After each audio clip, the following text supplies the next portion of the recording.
हाय, मैं हूं Kshitij and welcome to the weekend edition of the Gullak. और इस वीक हमें मार्केट में थोड़ी कामनेस देखने को मिली और एज यू नो मार्केट एक इनसाइड रेंज में ट्रेड करता रहा। And this week the major highlight was the sharp uptick in the US yields, जो 10 ईयर हमें 2 ईयर सब में देखने को मिला, इनफैक्ट 30 ईयर यील्ड में देखने को मिला। इस चीज को हम डिटेल में समझेंगे और पूरा इंडियन मार्केट का एक आउटलुक समझेंगे कि मार्केट अभी कहाँ खड़े हैं from both investment and trading perspective.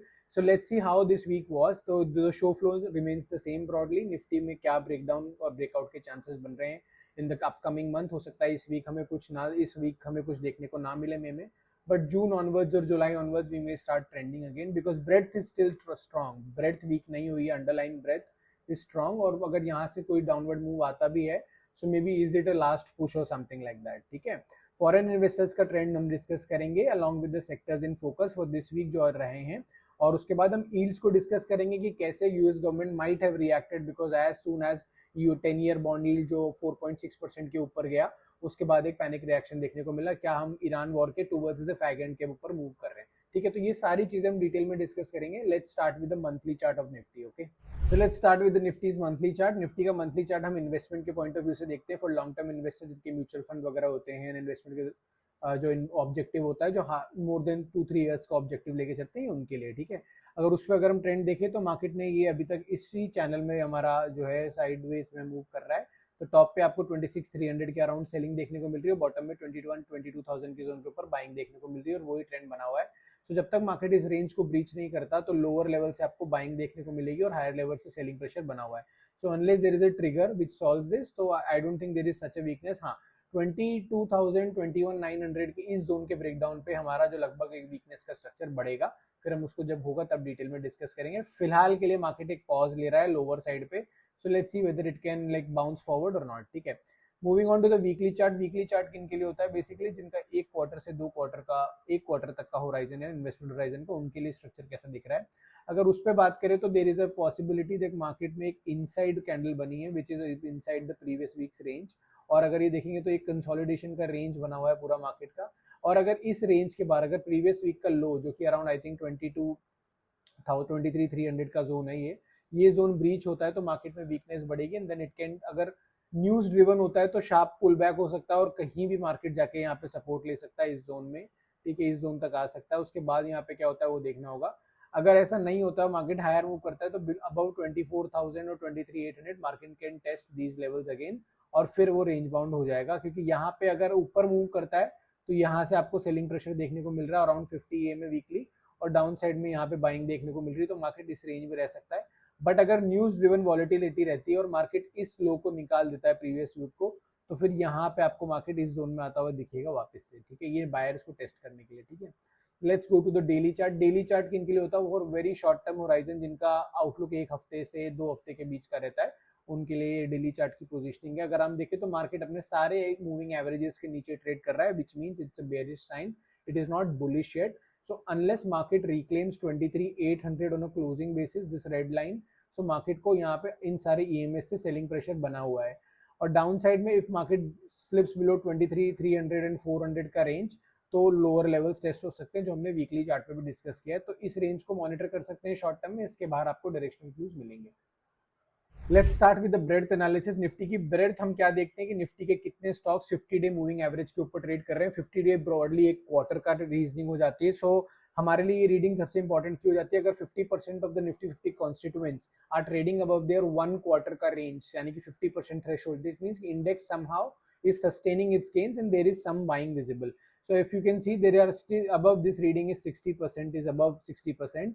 तो मार्केट में थोड़ा यहाँ पे जब तक 50% के नीचे ये रीडिंग नहीं जाती, देखिए उसके बाद क्लियर ट्रेंड बनने लगता है, तब तक मार्केट में थोड़ा स्ट्रेंथ है। तो हम जबरदस्ती बेयरिश स्ट्रक्चर प्लान नहीं करेंगे, इसीलिए जो हमें बाइंग देखने को मिल रही है वो वैल्यू बाइंग है कहीं ना कहीं, जो मार्केट में हमें विजिबल है। ठीक है, तो ब्रेड्थ रीडिंग अभी स्लाइटली पॉजिटिव है, not very bullish also but slightly positive. Now let's move on to the जो हमारा नेक्स्ट होता है कि हम निफ्टी का ड्रॉडाउन भी देखते हैं। निफ्टी का ड्रॉडाउन अभी 10% के आसपास खड़ा है, विच इज इटसेल्फ यहाँ पे काफी समय इंडेक्स बिता चुका है इस रेंज में। एंड आई थिंक लगभग लगभग आप देखेंगे तो February 26 के बाद से जो ये ड्रॉडाउन शुरू हुआ है, इसके बाद मार्केट 10% के ड्रॉडाउन में ही खड़ा है फ्रॉम इट्स रीसेंट पीक बोल रहा हूँ। और अगर आप 2 साल का देखेंगे तो ब्रॉडली नेगेटिव है निफ्टी की रिटर्न। और अगर डॉलर INR टर्म्स में देखेंगे, डॉलर टर्म्स में, तो वो तो ज्यादा 10 to 15% से करेंसी भी गई है। सो बहुत ज्यादा वीकनेस का सेंटिमेंट है। तो any trigger can revive the sentiment. अब वो किस मैक्रो ट्रिगर होता है, चाहे स्टेट ऑफ हॉर्मूज वगैरह का होता है या फिर गवर्नमेंट कुछ पॉलिसी एक्शन में आती है, तो उसका हमें देखना पड़ेगा। बट यहाँ पे हमें काफी वीकनेस देखने को ऑलरेडी मिल चुकी है। Let's move on to the open interest data. Open interest data हमें क्या दिखाता है कि डेरिवेटिव्स मार्केट में इंस्टीट्यूशनल और रिटेल पोजीशनिंग क्या है और वहां पे मार्केट को किस लेवल पे रेजिस्टेंस और सपोर्ट देखने को मिल सकता है। ठीक है, जो ग्रीन बार है वो पुट राइटर्स है, मतलब पुट सेलर। जो रेड बार है वो कॉल सेलर्स है। कॉल सेलर रेजिस्टेंस डिपिक्ट करते हैं और पुट सेलर्स एक सपोर्ट डिपिक्ट करते हैं। आप सिंपल भाषा में समझ के चलिए। ठीक है, इफ यू सी 24,000 पे जून मंथ के लिए आपको हाईएस्ट कॉल और पुट ओपन इंटरेस्ट देखने को मिल रहा है। यानी कि मार्केट अभी ये मान के चल रहा है कि for the time being June month में मार्केट 24,000 को बेस बना के ही काम कर सकता है। more or less 1000 points up 1000 point down, which brings us to the range of 25,000 to 23,000, जो हमने लास्ट वीक के वीडियो में भी हाईलाइट किया था। Unless this data changes dramatically we will see something different, तो हम बताएंगे। फिलहाल के लिए यहाँ पे पोजिशनिंग 24,000 के बेस के साथ है। ये हमें ध्यान में रख के चलना है कि मार्केट में बड़ा डायरेक्शनल मूव तो इसी रेंज के बाहर देखने को मिलेगा। ठीक है, now let's come to the trading plan. Trading plan क्या है? बेसिकली हमारा लास्ट वीक का भी साइडवेज टू बुलिश स्ट्रक्चर था, इस वीक भी साइडवेज टू बुलिश है। अनलेस मार्केट ब्रेक्स 23,400 के नीचे ये व्यू निगेट हो जाएगा और आपको उस तरह से काम करना पड़ेगा। 24,000 के ऊपर मार्केट 23,850 के मार्केट ऊपर 1 घंटे से ज्यादा सस्टेन करने लगता है और डेली क्लोजिंग भी मिल जाती है, तो market can test higher level. और ब्रॉडर रेंज जो मार्केट की broader view for investment purpose, market की रेंज 25,000 से 23,000 की है और हम काफी समय से 200 EMA के नीचे ट्रेड कर रहे हैं, जो कि एक साइकोलॉजिकल सपोर्ट है। अगर इस सपोर्ट को हम देखें तो लास्ट टाइम हमें ऐसा 2022 में देखने को मिला था आफ्टर कोविड, जो कि 54 सेशंस था। So there is also a possibility कि कोई भी यहाँ पे एक ट्रिगर आएगा तो मार्केट शार्प अपटिक ले लेगा और आपको थोड़ा सा उसके लिए अलर्ट भी रहना है। Okay, let's see foreign investors का डेटा। ये हम क्यों मॉनिटर करते हैं? वी मॉनिटर की व्हेन द फॉरेन इन्वेस्टर्स का जो आउटफ्लो चला आ रहा है लगभग 2-3 साल से, वो कभी क्या पॉज लेने वाला है कि नहीं लेने वाला है। इस साल अभी तक नहीं देखने को मिला है हमें तक पॉज। थोड़ा सा मतलब इनका सेलिंग का ट्रेंड कंटिन्यू बना हुआ है और मार्च और अप्रैल के मुकाबले मई में इनका सेलिंग प्रेशर थोड़ा कम रहा है। They have offloaded equities worth around above 30,000 crore, which is slightly lower than the March and May, but still the broader trend remains negative. So FII is currently, both from currency perspective also and this perspective also, उनके लिए sentiment बदला नहीं है। And index futures में भी इनकी position negative बनी हुई है। Why do we track index futures? Because if they are selling in the cash market, they are selling shares, they will hedge their bets. So जब तक ये open interest data index futures की positioning short side पे हल्की नहीं होती है, तब तक मार्केट में एक बड़ा ट्रेंड बनने की उम्मीद नहीं होती है। सो इनकी ब्रॉडली पोजीशनिंग अभी भी नेगेटिव है।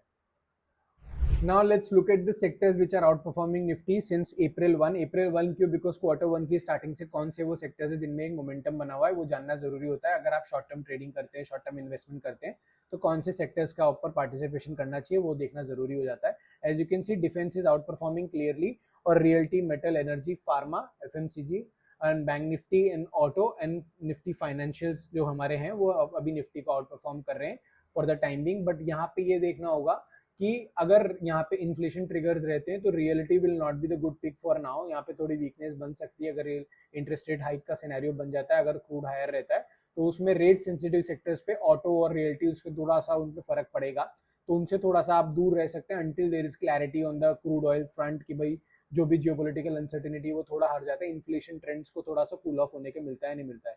ठीक है, for now the best pick should be energy and this pharma and energy should be the best pick, because अगर यहाँ पे कुछ अनसर्टेनिटी बनती भी है तो they may act as defensive. और जैसे मैंने बोला है, डिफेंस को आपको हमेशा पोर्टफोलियो का पार्ट रखना है, but at what levels, not at when the uncertainty is there but what non uncertainty is not there.